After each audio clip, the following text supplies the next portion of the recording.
The impact of Elon Musk and Doge on Social Security. Introduction. Hello, and welcome to Social Security Solutions. My name is Ed Weir, and I ran the third largest Social Security office in the country. Today, we're diving into a topic that has been making headlines: the involvement of Elon Musk and the Doge administration with Social Security. There's been a lot of confusion and misinformation, so let's break it down and set the record straight. Elon Musk's tenure at Doge. Elon Musk's time at Doge has been marked by ambitious goals and significant challenges. One of his primary objectives was to identify and eliminate fraud, waste, and abuse within the federal government. Initially, he set his sights on finding $2 trillion in savings, but this was later scaled back to $1 trillion. Despite these efforts, the results have been underwhelming, with only about $150 billion identified, not necessarily from fraud, but from programs deemed undesirable. Focus on Social Security. Let's focus specifically on Social Security. The claim was that there was significant fraud within the system. However, after thorough investigations, Doge found $0 of fraud in Social Security. This might come as a surprise to those who believe that fraud is rampant, but let's delve deeper into why this is the case. Understanding Social Security fraud. It's important to understand what constitutes fraud within Social Security. Social Security employees do find fraud every day. People receiving disability benefits who are not genuinely disabled, individuals filing with incorrect medical records, and cases where benefits are collected after a recipient has passed away. These are the types of fraud that are actively pursued and addressed by the Social Security Administration. Doge's approach and misconceptions. Doge's approach, however, was misguided. They were focused on identifying so-called zombies, individuals supposedly receiving benefits who were over 120 or 200 years old. This obsession with a database that did not actually pay out benefits led to a dead end. The database they were examining, Numident, contains records where no official death certificate was provided. By law, Social Security could not close these records without explicit direction from Congress. The role of Congress. This is where the role of Congress becomes crucial. If Congress wanted these records closed, they could have provided the necessary resources and authority. However, they chose not to, and politicians have used these records for decades to criticize Social Security's competence. The reality is that no money was being paid out from these records, making the entire exercise futile. Elon Musk's impact. Elon Musk's impact on Social Security has been minimal, primarily due to a lack of understanding of how the system works. His focus on fraud led to wasted time and resources. Social Security has passed every audit for over 31 years, a testament to its integrity and efficiency. The 40% fraud claim. Another misleading claim was that 40% of phone calls to Social Security were fraudulent. This statistic was grossly misrepresented. The actual figure refers to a very small percentage of calls related to direct deposit fraud, not the vast majority of calls from legitimate beneficiaries seeking information or assistance. Conclusion. In conclusion, while Elon Musk and Doge had grand plans for reforming Social Security, their efforts did not yield the desired results. The lack of understanding of the system's inner workings and a focus on non-existent fraud led to a lot of noise but little substance. It's crucial for policymakers and the public to understand the realities of Social Security to make informed decisions about its future. Thank you for joining me today. If you found this information helpful, please like and share this video. If you have any questions or experiences you'd like to share, leave them in the comments below. Stay informed and take control of your financial future. This script provides a detailed exploration of the involvement of Elon Musk and the Doge administration with Social Security, addressing misconceptions, and highlighting the realities of fraud within the system. It emphasizes the importance of understanding Social Security to make informed decisions about its future. Copy, retry, share. Donald Trump has launched a direct attack on NPR and PBS by cutting off their funding, accusing them of spreading a woke agenda. But this fight isn't about politics. It's about freedom of the press, the First Amendment, and silencing voices that challenge him. NPR and 3 Colorado public radio stations have filed a lawsuit demanding justice, claiming their rights are being trampled by Trump's retaliatory executive order issued on May 1st. That order halted all federal funding to the Corporation for Public Broadcasting, an entity created by Congress in 1967 to protect independent media from political influence. Public broadcasting isn't some bloated government program. It's how over 43 million Americans get reliable, in-depth, nonpartisan news and educational content. While NPR receives only about 2% of its total budget from federal funds, those funds maintain essential infrastructure like transmitters and radio towers that keep stations on air nationwide. The lawsuit, filed in D.C., uses powerful legal language and history to make its case. It even quotes Supreme Court Justice Antonin Scalia. Sometimes the wolf comes as a wolf. This case, they argue, is a textbook example of viewpoint retaliation, where the government punishes speech it disagrees with in violation of the First Amendment. Trump's executive order claimed public funding is outdated and corrupts journalistic independence. But what it really does is threaten the very independence public media was created to protect. This isn't just about NPR or PBS. It's about whether future administrations can punish media that hold them accountable. The 45-page legal filing calls for declaratory and injunctive relief, asking the court to block Trump's order and protect the funding already appropriated by Congress. Legal experts expect this case to fast-track through the courts and potentially land before the Supreme Court. This battle goes far beyond politics. It's about whether a president can silence independent voices just because they don't echo his narrative. And for millions who rely on NPR and PBS, it's about whether the truth has a future on the airwaves. The wolf didn't come in disguise this time.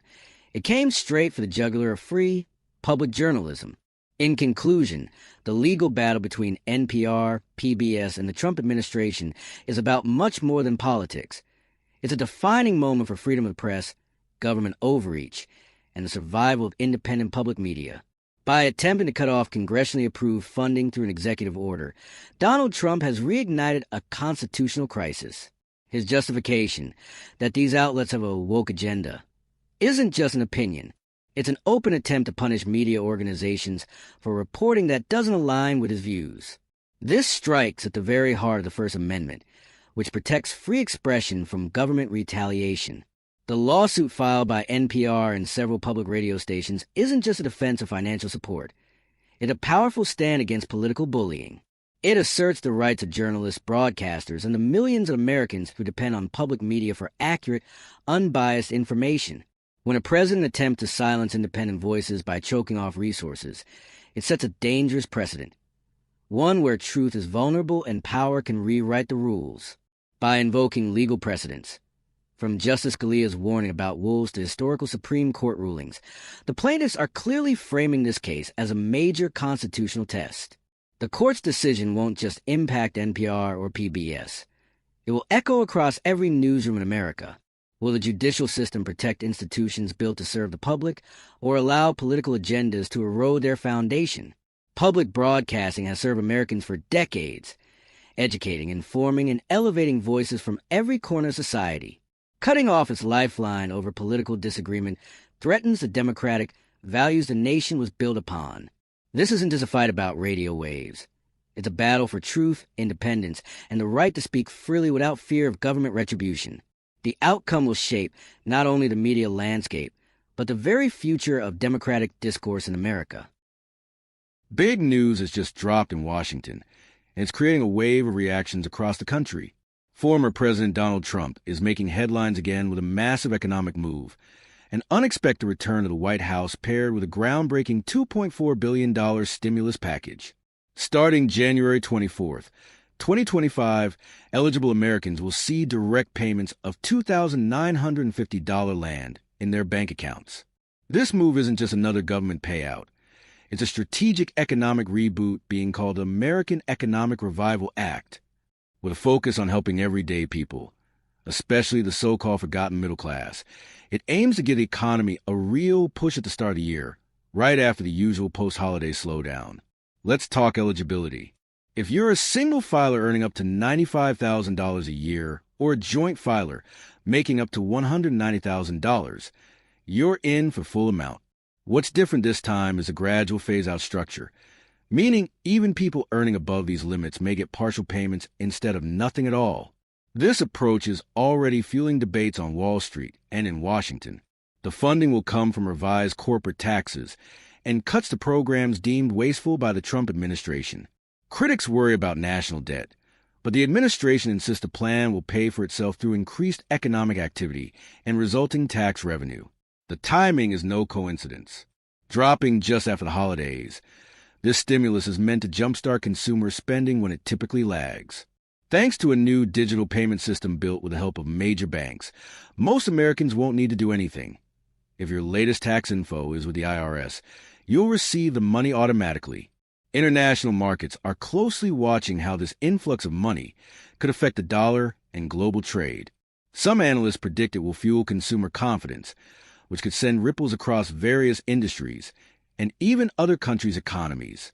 For small businesses, this is big news. With more disposable income floating around, local economies may experience a significant lift. Early surveys show people plan to spend, save, and pay off debt, suggesting this package could hit multiple targets at once. There are also quiet but powerful incentives included, like tax breaks for businesses that invest in domestic manufacturing and penalties for those outsourcing jobs. It's a clear nod to Trump's America First approach, but may bring friction with trade partners. The Federal Reserve's response will be key. Balancing monetary policy with this massive fiscal move will be tricky, especially if inflation pressures rise. Meanwhile, real estate pros are split on what this means for the housing market. Some think it'll help first-time buyers. Others fear it could overheat already expensive areas. Debt relief and credit protections are baked into the plan, offering help with student loans, medical bills, and credit scores. For many Americans, this could be the break they need to stabilize their finances.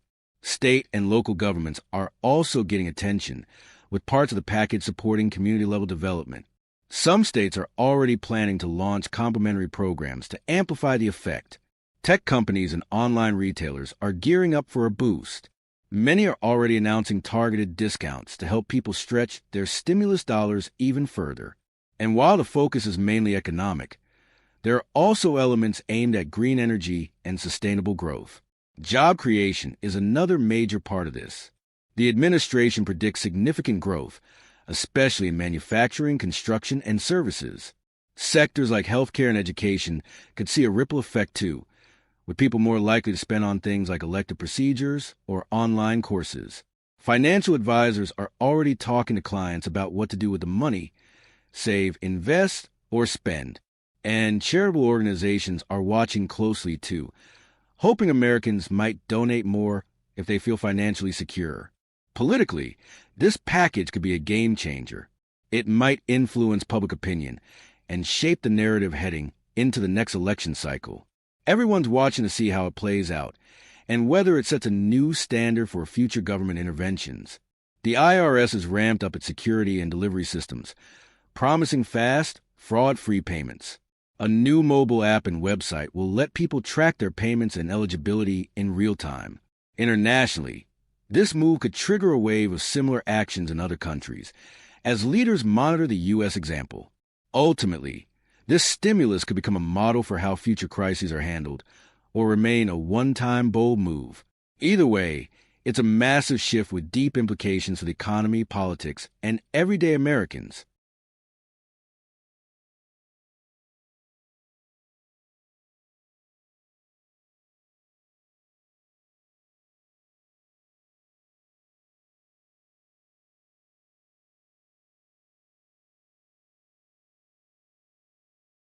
So we need to talk about Walmart and what Walmart is doing to their customers.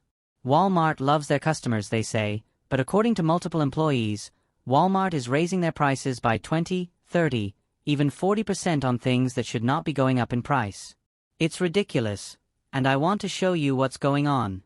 But what all Walmart customers should be looking for in the very near future is somewhat concerning because what we are about to experience is something we have never seen before. So I'm going to break this down, explain what is going on, and what you should prepare for very soon. But before I do all that, I ask one thing. Take 2 seconds, go ahead, and hit that like button if you enjoy these daily updates. And now let's begin. It shouldn't be a shock that Walmart is trying to make money, and if they have to raise prices to do so, well, so be it. The United States is now charging tariffs or imposing tariffs on China at 30%. That's much less than the 145% we were experiencing just a few weeks ago, but what Walmart is doing as a result is concerning. Now, I want to show you something. Look at this right here. This is an article from Business Insider. It says Walmart workers are sharing photos of price hikes of 38% or more, and some prices are up at Target too. Now, Walmart came out recently, and their CEO and CFO both stated that there's a very good chance they're going to have to raise prices to continue to sell some of these products because they can't lose money. Now, I want to read you a little bit of this article really quick, and then we'll talk about it. Look at this right here. It says, Walmart employees have been sharing photos recently on the Walmart subreddit showing sharp price increases as much as 45% at the retail giant. Meanwhile, some of the items have also seen price increases at rival retailer Target. It says, in one example, a Walmart label shows the price of a Jurassic World T-Rex toy jumping from $39.92 on April 27 to $55 on May 21, an increase of nearly 38%. That was one example. Here's another one. It says a third-party website that tracks Walmart prices shows the price was $29.74 back in November, and as of yesterday, May 31st, it's $49.97. Now, here's the interesting thing. When you look at Walmart's website, Walmart has third-party sellers that sell products on their website, very similar to Amazon, so you can't really go off of that. But this is why it's concerning. Okay, I want to show you this. This is a video that was just from a couple of weeks ago. Just listen to this. I'm in Walmart right now. So Walmart came out and said that they're also going to have to raise prices because of the tariff increase. A year ago, it was 10%, now it's 30%. Of course, very recently, it was shot up to 145%. The one thing I can't help but think about is how many shelf labels there are in here. Like this is just the wiper blade aisle. That's just the wiper blade aisle. Now, you're probably thinking, well, it's no big deal. They put prices on everything, right? That's true, but just on the wiper blade aisle, okay, just for example, that should be that's going to take a little bit of time for somebody to go back through it and change all the prices if they have to go up in price, right? Well, here's what you need to know. According to Walmart, they plan on changing a lot of their pricing or a lot of their labels to digital shelf labels. Okay, I want to play this clip for you. Listen to this right here. Walmart is projected to invest over $1 billion by 2026 into ESLs. This significant move follows their recent corporate announcement to have all their 2,300 locations integrated with this new technology. So all 2,300 Walmart locations by 2026. Well, today is June 1st. That means within the next 6 months or 7 months, technically, we are going to see all 2,300 locations have these digital shelf labels. Guess what? That's going to make changing prices so much easier, so much easier. And it doesn't just have to change prices to go up, right, in case of tariffs or go down in case of a sale. These can happen quickly. And again, just look at this. Okay, just look at this right here. Okay, these are just different tomato sauces or diced tomatoes. Got some pineapples up there on the top. You got peach juice, cranberry juice, whatever. Right. So for somebody to go in and change all those labels, that would take them probably an hour or so to change, just a small section of the shelf. But now it makes it so much easier that just at the touch of a button, people can do that in the back.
June is right around the corner, and that means we've got more Social Security payments on the way for millions of beneficiaries.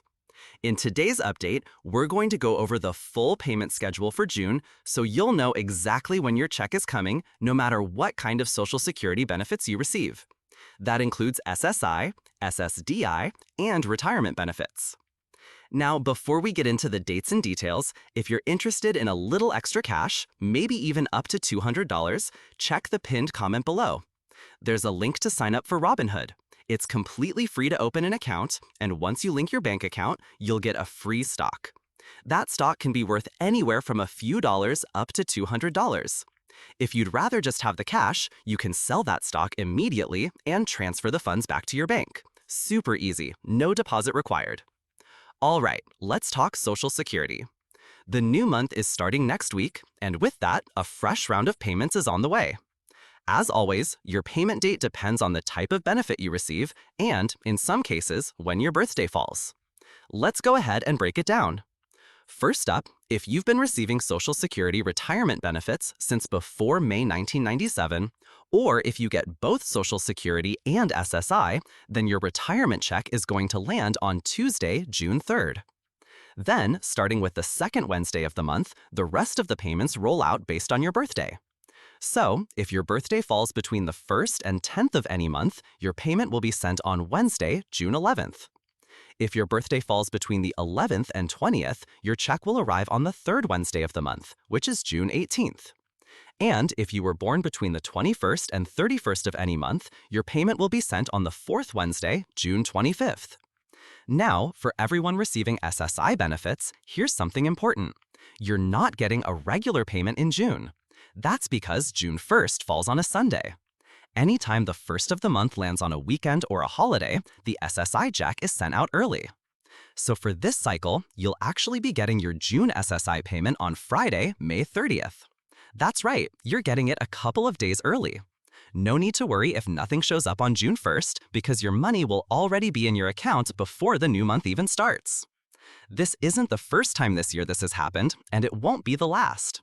Let's quickly look at a few more months where double SSI payments will happen. In August, for example, you'll get one payment on Friday, August 1st, and then another one on Friday, August 29th, to cover September's payment early.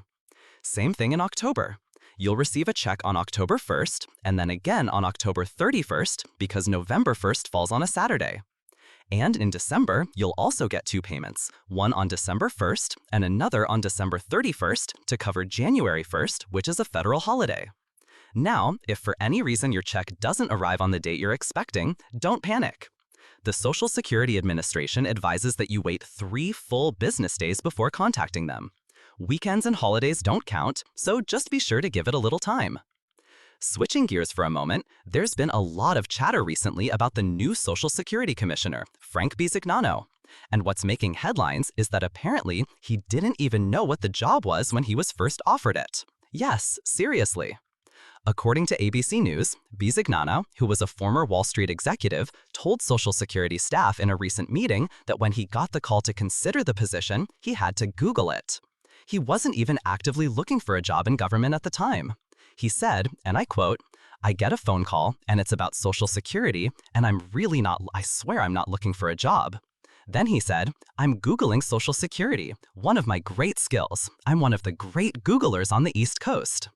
Now, as funny or strange as that sounds, the good news is that in the same meeting, Bisignano made it clear that Social Security is not going anywhere. He told staff that both he and former President Trump are committed to protecting the program. He said, and I quote, "This is America's safety net. It's not going anywhere." He also tried to calm concerns about the agency's recent leadership turnover and the growing pressure from budget-cutting advocates. He pointed out that while staffing levels have already been reduced, about 7,000 jobs have been cut, they can't just reduce or eliminate benefits without going through Congress first. That's important to know. Any cuts to your Social Security benefits must be passed by Congress. The commissioner alone can't make those changes. Still, the truth is, changes to Social Security are going to happen eventually. If nothing is done, the trust fund that pays out retirement, disability, and survivor benefits will start to run short of money over the next 8 to 10 years. That could mean that people would only get about 75 to 80% of their scheduled benefits. So what are the options? Well, Congress would either need to cut benefits or raise. It looks like Elon Musk is wrapping up his tenure at Doge and with the federal government, so let's give him a bit of a report card. Some people are already commenting, well, he's leaving, but not really leaving, and that's fair. He's shifting focus back to Tesla, SpaceX, and his other ventures, but he'll still maintain some involvement in Doge. And yes, Doge isn't going anywhere. Now, let's talk about Elon Musk, Doge, and how it relates to Social Security. If you're new here, my name is Ed Ware. I ran the third busiest Social Security office in the country. I've taken hundreds of thousands of claims, so I know Social Security inside and out. Today's also a live Q&A, and I'll be answering questions about retirement, survivor benefits, disability benefits, you name it. But first, let's break down what really happened with Doge. The original goal was to uncover $2 trillion in fraud, waste, and abuse. That was quickly scaled back to $1 trillion, and in the end, they identified about $150 billion, but not in fraud. Just in programs they didn't like and chose to shut down. So what about Social Security? Did they find any fraud there? The answer is no, $0 in fraud. Now I know some of you are thinking, wait, there is fraud in Social Security. And I agree. Social Security employees find fraud every single day. For example, people who receive disability benefits when they're not truly disabled. Applicants who submit claims without accurate medical records.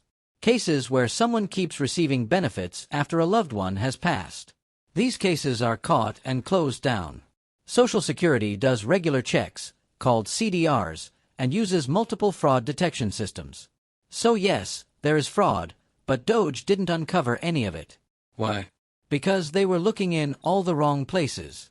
Elon Musk and the Doge team were obsessed with this idea of 20 million zombies receiving Social Security checks, people supposedly 120+ years old still getting paid.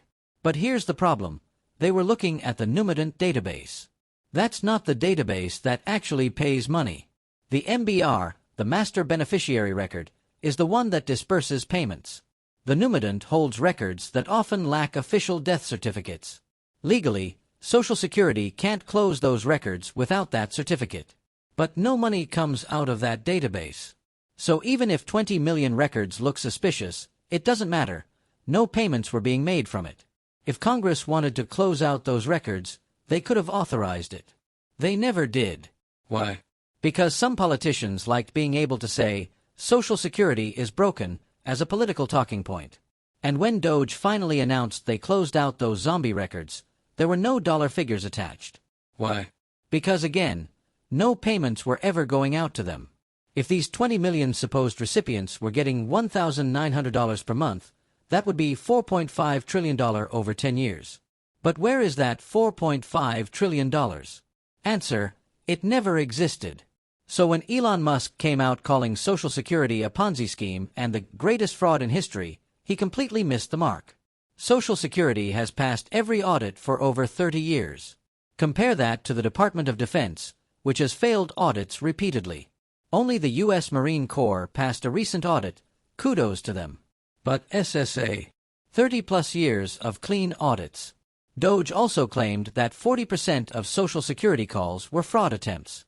False again. The actual stat was that of people committing direct deposit fraud, 40% used the phone. That's a tiny fraction, like 0.0026% of all calls. The vast majority of calls to Social Security are legitimate. People checking benefits, filing claims, and asking real questions. Another claim was that 1 million undocumented immigrants are receiving Medicaid. False again. Medicaid is not available to undocumented immigrants, except in emergency situations where hospitals treat patients without insurance. Some states do use their own money to provide limited care, but federal Medicaid isn't paying for that. Then they said millions of non-citizens are receiving Social Security cards. That's true, but misleading. Elon Musk himself got a Social Security number when he came here from Canada. Non-citizens who enter legally, students, workers, spouses, can all receive SSNs. That's the law. So let's recap. Zero fraud found in Social Security by Doge. They shut down an unused office and saved $60,000. When I was running my office, I shut down a card center and saved 10 times that. They delayed claims due to fear of phone fraud, and out of 110,000 reviewed applications, only 2 looked suspicious. Not fraudulent, just suspicious.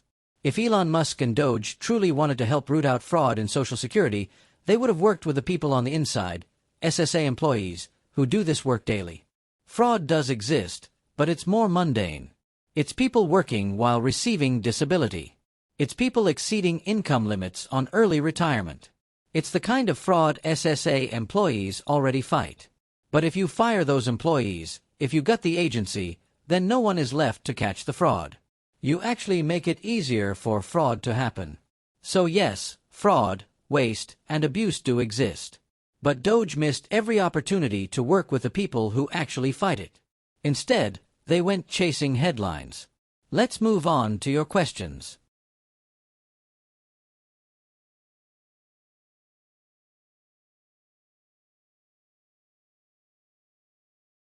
The future of Social Security, navigating the new system. Introduction. Hello, and welcome to today's live Q&A session. We're going to dive deep into a topic that affects millions of Americans, Social Security. We'll discuss retirement, disability, survivor benefits, spouse benefits, Medicare, Medicaid, and more. But before we get into your questions, I want to share a story that's been making headlines. The story of the day: Social Security's new computer system. For decades, Social Security has been using outdated technology, relying on systems from the 1970s. The need for an update has been evident, and finally, last year, Congress allocated $1.5 billion for this purpose. A company with experience in handling Social Security databases was assigned to the project. However, a recent change in contract has shifted the responsibility to a new company, one that also works with the Department of Defense and incorporates advanced AI technology. This change raises several questions and concerns. While the new company is undoubtedly capable, the transition must be handled with care. The Social Security database is one of the largest in the world, and it contains sensitive information about millions of Americans. It's crucial that this information remains secure and that the system update is transparent and subject to public and congressional oversight. The importance of transparency and oversight. Social Security has an outstanding reputation for protecting its data. Unlike many private companies that have suffered breaches, Social Security has managed to keep our information safe. This is a testament to the agency's commitment to security and privacy. As we move forward with this new system, it's essential that we maintain this level of protection. We need to ensure that the new system is not just technologically advanced, but also respects the privacy and security of the individuals it serves. This is why congressional oversight is necessary. We must have checks and balances in place to prevent any misuse of data and to ensure that the system continues to operate in the best interests of the American people. Addressing common misconceptions. There's been a lot of misinformation circulating about Social Security, particularly regarding fraud and the distribution of benefits. It's important to clarify these issues. For instance, claims that millions of deceased individuals are receiving benefits are simply not true. Such misinformation can lead to unnecessary panic and mistrust in the system. Social Security does an excellent job of identifying and addressing fraud. The agency has systems in place to detect and prevent unauthorized access to benefits. However, as with any large organization, there may be isolated cases of fraud. The key is to address these issues directly and effectively without compromising the integrity of the entire system. The role of AI and technology in Social Security. The introduction of AI and advanced technology into Social Security is a double-edged sword. On one hand, it has the potential to make the system more efficient and effective. On the other hand, it raises concerns about job displacement and the potential for errors in decision-making. AI should be used as a tool to assist human workers, not replace them. There are many nuances and variables in determining eligibility for benefits that require human judgment. AI can help process data and identify patterns, but it should not be the sole determinant of who receives benefits. The impact of policy changes on benefits. Policy changes can have significant impacts on the benefits that individuals receive. For example, changes to the way Social Security numbers are used by private companies could potentially expose more people to identity theft. It's important that any changes are carefully considered and that they do not compromise the security of our personal information. Additionally, changes to the Social Security system itself, such as adjustments to the retirement age or the calculation of benefits, can affect millions of Americans. It's crucial that these changes are made with transparency and that they are communicated clearly to the public. Conclusion: the path forward. As we move forward with the update of the Social Security system, it's important that we remain vigilant. We must ensure that the new system is secure, transparent, and subject to oversight. We must also continue to educate ourselves and others about the realities of Social Security and the importance of this system to our financial security. I encourage everyone to reach out to their congressional representatives and express their concerns about the Social Security system. It's important that our voices are heard and that we advocate for a system that is fair, secure, and effective. Thank you for joining us today. I hope this session has provided you with valuable insights into the Social Security system and the changes that are on the horizon. Remember, knowledge is power, and by staying informed, we can help shape the future of Social Security for the better. Q&A session. Now, let's open the floor to your questions. I'm here to help clarify any confusion and provide guidance on how to navigate the Social Security system. Whether you have questions about retirement benefits, disability claims, or any other aspect of Social Security, I'm here to assist you. This script provides a detailed and human-like discussion on the topic of Social Security, focusing on the new computer system, the importance of transparency and oversight.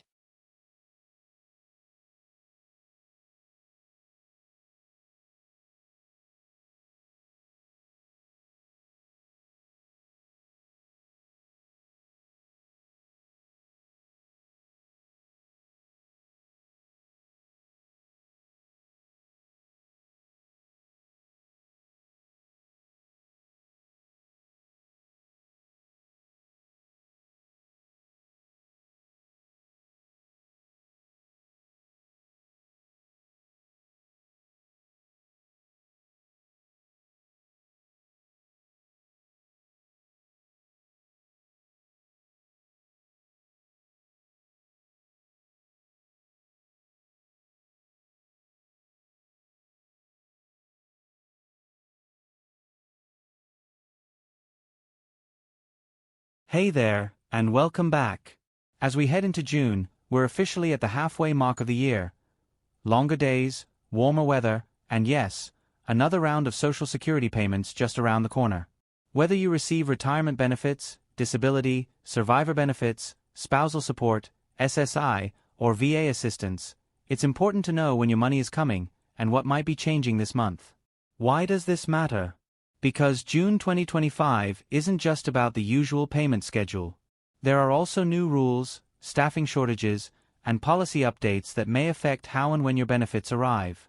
For some folks, these updates are bringing peace of mind. For others, confusion, frustration, even delays. So if you receive Social Security or SSI, stay with me. This update is going to walk you through everything: the full June payment calendar, key changes you should know about, and what to keep an eye on this month. And before we jump in, I'd love to hear from you. Have you experienced any delays or issues with your payments recently? Share in the comments. Your story could help someone else. And hey, if these monthly updates help you stay informed and prepared, make sure to hit that subscribe button. It's totally free and ensures you won't miss the next big change. Alright, let's dive in. June 2025 Social Security Payment Schedule. If you receive Supplemental Security Income, or SSI, here's the big headline. Your June payment is coming early, on Friday, May 30th. Why? Because June 1st falls on a Sunday this year, and when that happens, payments are moved up to the last business day of May. So yes, if you get SSI, you'll see 2 payments in May, one for May and one early for June. But that means you won't get another SSI check in June itself. That's normal, so don't be alarmed. Now, if you receive both SSI and Social Security, or if your Social Security started before May 1997, your regular payment will land on Tuesday, June 3rd. For everyone else, meaning your benefits began after May 1997, your payment date is based on your birthday. If your birthday falls between the 1st and 10th, your payment comes on Wednesday, June 11th. If your birthday is between the 11th and 20th, it's Wednesday, June 18th. And if your birthday is from the 21st to the 31st, expect your payment on Wednesday, June 25th. If you're signed up for direct deposit, the money usually hits your account early in the day. Paper checks, however, can take a bit longer depending on your local mail system. Either way, be sure to check your account on the scheduled date and confirm that everything came through as expected. What's new in June 2025? Let's talk about what's changing this month and what's still causing challenges. First, COLA increase still active. The 2.5% cost of living adjustment, or COLA, that began in January is still in place. It raised the average monthly retirement benefit to around $1,976. That bump has helped, but many of you have told me it hasn't stretched far enough, especially with rising food, rent, and healthcare costs. There's also fresh talk in Washington about how COLA is calculated. Right now, it's based on the CPIW, which tracks spending by working adults. Some lawmakers want to switch to the CPIE, which better reflects senior expenses, like medical care and housing. There's no guarantee this change will happen, but it's one to keep an eye on. Overpayment worries. Still one of the biggest issues this year. Overpayment letters. Earlier in 2025, the SSA brought back a rule that allowed them to take 100% of your benefit if they said you'd been overpaid, even if it wasn't your fault. That caused a major outcry. Thankfully, as of April 25th, they revised the rule. Now, the most they can withhold is 50% of your benefit, unless you voluntarily agree to more. Still a big hit, but much better than losing the full check. If you get an overpayment letter, don't ignore it. You can file an appeal, ask for a waiver, or request a payment plan. But you must act quickly. New Identity Verification Policy. Another new rule took effect in April. It now requires some people to verify their identity in person before applying for retirement, survivor, or family benefits, especially if you're not applying through the online portal. The SSA says it's part of their fraud prevention effort, and only certain applications are flagged. You can still apply by phone in many cases, and make account changes that way too. But if you're flagged, you may have to visit a Social Security office, and that's not easy for everyone. Especially now. SSA staffing crisis. Here's what's happening behind the scenes. The Department of Government Efficiency, launched under President Trump and now led by Elon Musk, is working to reduce federal spending and modernize outdated systems. That includes the SSA. As part of that push, the Social Security Administration has lost more than 3,500 employees through buyouts and early retirements. And over 25 local offices have shut down. What's the result? Delayed payments, longer wait times on the phone, slower appeals, and over 575,000 pending retirement claims in backlog. If you've had trouble getting help, this is likely why. Quick tip. Medicare help. Quick pause. If you're approaching Medicare age or already enrolled, check out Chapter. It's a service we recommend for comparing Medicare plans in your area. They're free, licensed advisors, and most people save over $1,100 a year. Visit askchapter.org/money or call the number in the description. Alright, let's wrap up with a few final updates. Full retirement age. 1960 babies. If you were born in 1960, this is a key year for you. You've officially reached full retirement age. 67. That means you can now claim your retirement benefits without penalty. Claiming earlier? You'll receive a reduced monthly amount. Waiting past 67? That could slightly increase your benefits. What about taxes on Social Security? President Trump has proposed eliminating federal taxes on Social Security benefits for seniors. It's popular, but expensive, with a projected cost of $950 billion over 10 years. That plan has not passed yet, so for now, if your income is above the threshold, you'll still owe taxes on a portion of your benefits in 2025. Final checklist for June. White heavy checkmark, confirm your payment date based on your birth date or benefit type. White heavy checkmark if you receive SSI, remember your June payment is early on May 30th, and there won't be a separate one in June. White heavy checkmark, check your bank or mailbox on your payment day. White heavy checkmark if you receive an overpayment notice, respond immediately to protect your benefits. White heavy checkmark, share your experience in the comments, good or bad, and help others stay prepared. That's everything for this month. If this helped you, please give it a like so others can find it, and subscribe if you haven't already so you never miss a monthly breakdown. Take care of yourself, stay informed, and I'll see you again soon. Hey everyone, welcome back to the channel. If you've been waiting for news about the fourth $2,000 stimulus check, you're in the right place. I've got all the confirmed details you need to know: deposit dates, eligibility, how to make the most of your payment, and inspiring stories of people who've used their checks to transform their lives. This is the ultimate guide, so let's dive in. The past few years have been incredibly challenging for millions of Americans. From the pandemic's impact on jobs and health, to the rising cost of living and inflation, many families are still struggling to make ends meet. That's why the government has stepped in once again with a fourth round of stimulus checks. Yes, you heard that right. The fourth $2,000 stimulus check is on its way, and it's coming to your bank account very soon. In this video, I'll break down everything you need to know about this much-needed financial relief, including who's eligible, when you'll get your payment, how to use it wisely, and how to plan for long-term financial success. Let's get started. The first question on everyone's mind is, who qualifies for this fourth stimulus check? The good news is that the eligibility criteria are similar to previous rounds, so if you've received a stimulus payment before, you're likely eligible this time as well. Here's the breakdown. If you're an individual, e.g., a U.S. citizen or legal resident with an annual income of $75,000 or less, you'll receive the full $2,000 payment. For married couples, the income threshold is $150,000 annually. If your combined income is below this amount, you'll qualify for the full payment. If you have children under the age of 17, you will receive an additional $2,000 per dependent. This means a family of 4 could receive up to $8,000 in total stimulus funds. But what if your income is slightly above these thresholds? Don't worry, there's a phase-out range. For every $100 you earn above the limit, your payment will be reduced by $5.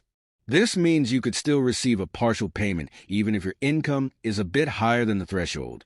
If you're someone who receives Social Security benefits, Supplemental Security Income (SSI), Social Security Disability Insurance (SSDI), or Veterans Affairs (VA) benefits, you'll be glad to know that you're included in this round of stimulus payments.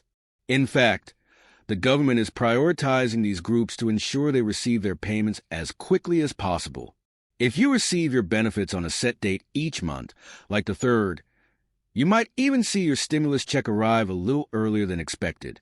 This is a huge relief for those who rely on these benefits to cover essential expenses. Now, let's get to the part you've been waiting for, the deposit dates. According to the latest updates from the IRS, direct deposits for the fourth stimulus check will start hitting bank accounts. That's right. If you've already set up direct deposit with the IRS, you could see the $2,000 payment in your account as early as tomorrow. For those who don't have direct deposit set up, don't worry. Paper checks and prepaid debit cards will be mailed out shortly after the direct deposits begin. However, keep in mind that these payments may take a bit longer to arrive, so be patient and keep an eye on your mailbox. If you've moved recently, make sure your address is up to date with the IRS to avoid any delays.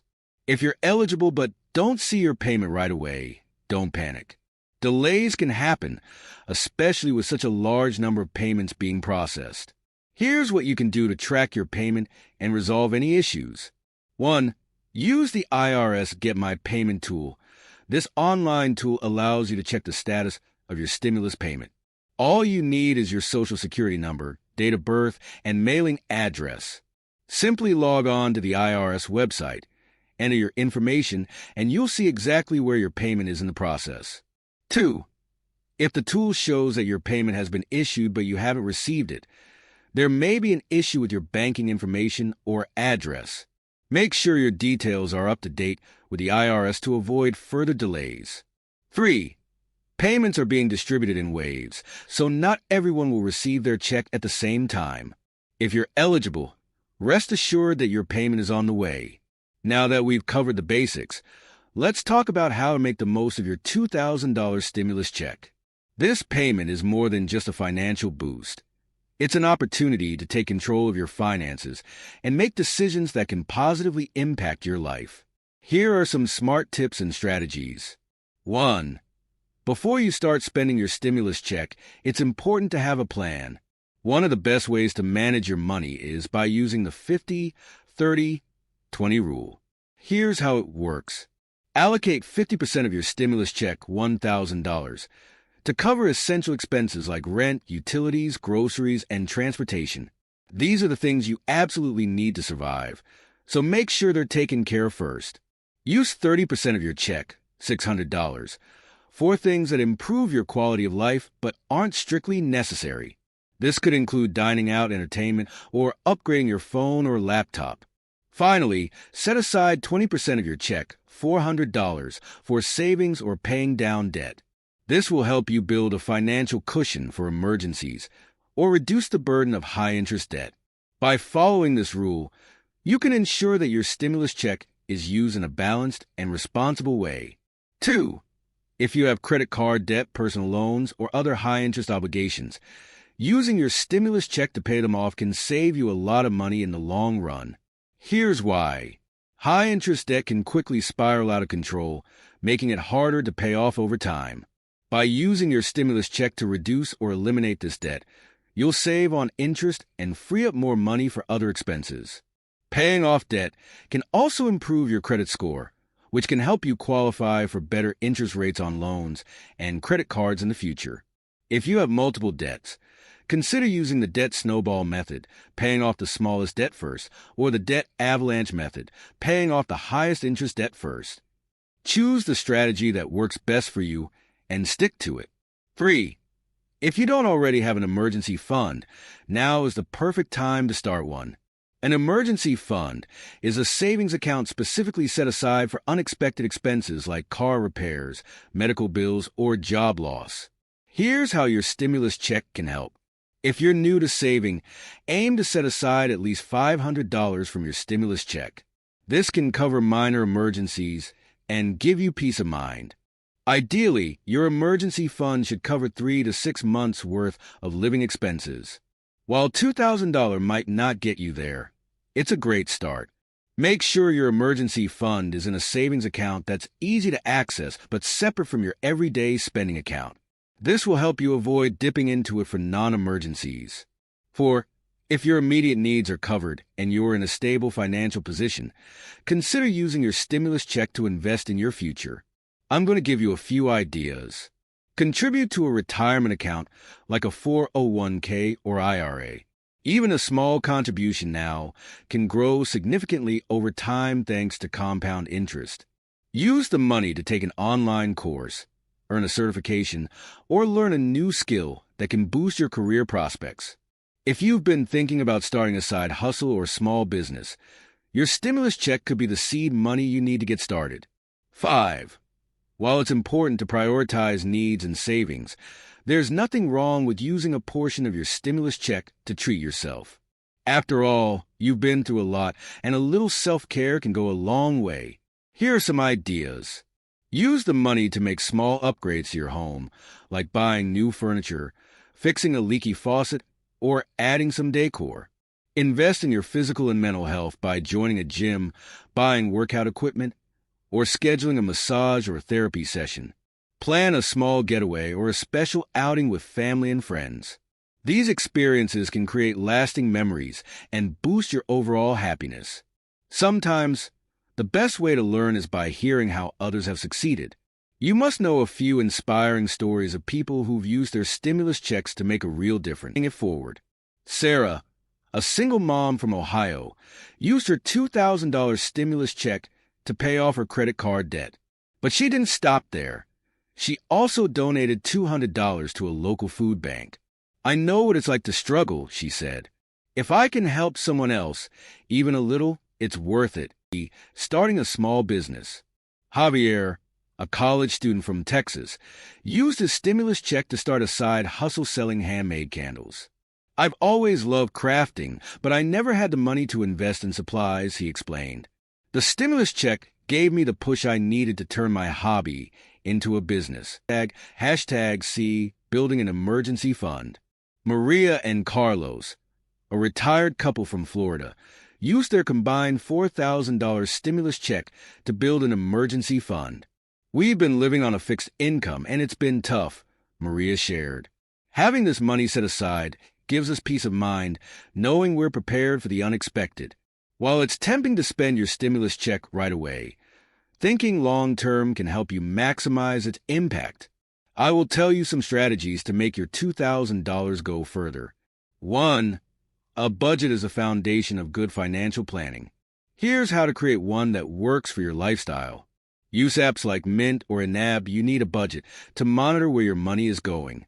This will help you identify areas where you can cut back.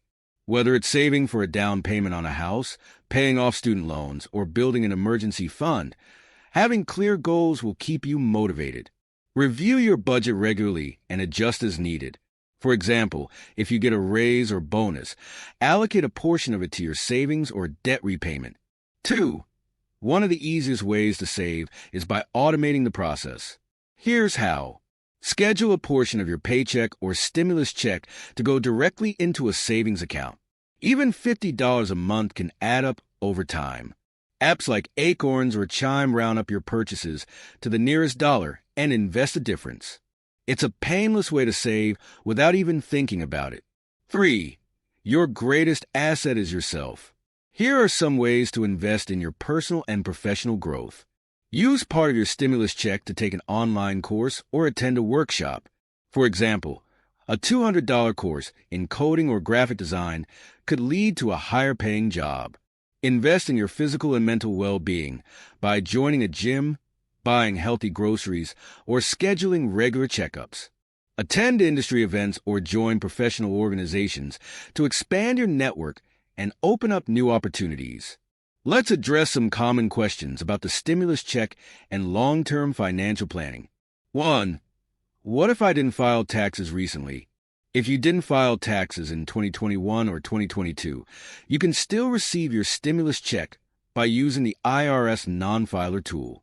This tool allows you to provide your information directly to the IRS so they can process your payment. 2. Can I still get a stimulus check if I'm unemployed? Yes. Unemployment status doesn't affect your eligibility for the stimulus check. As long as you meet the income requirements, you'll receive the payment. 3. What should I do if my payment is incorrect? If you receive a payment that's less than $2,000 or believe there's an error, you can claim the missing amount when you file your taxes next year. The IRS will reconcile any discrepancies at that time. 4. Can I use my stimulus check to invest in the stock market? While it's possible to use your stimulus check for investing, it's important to weigh the risks. If you're new to investing, consider starting with low-risk options like index funds or consulting a financial advisor. #, final thoughts. Your financial journey starts now. The fourth stimulus check is more than just a payment. It's a stepping stone toward financial stability and independence. Whether you've used it to pay off debt, save for the future, or invest in yourself, the key is to keep moving forward. Here are some final tips to help you stay on track. Stay informed * keep up with financial news and updates to make informed decisions about your money. Be patient * building wealth takes time, but every small step counts. Celebrate your progress along the way. Give back * if you're in a position to do so. Consider helping others in your community. Even a small act of kindness can make a big difference. If you found this video helpful, don't forget to like, subscribe, and hit that notification bell so you don't miss future updates. Let me know in the comments, what's one financial goal you're working toward? I'd love to hear your stories and cheer you on. Stay safe, stay positive, and remember, your financial journey starts now. See you in the next video.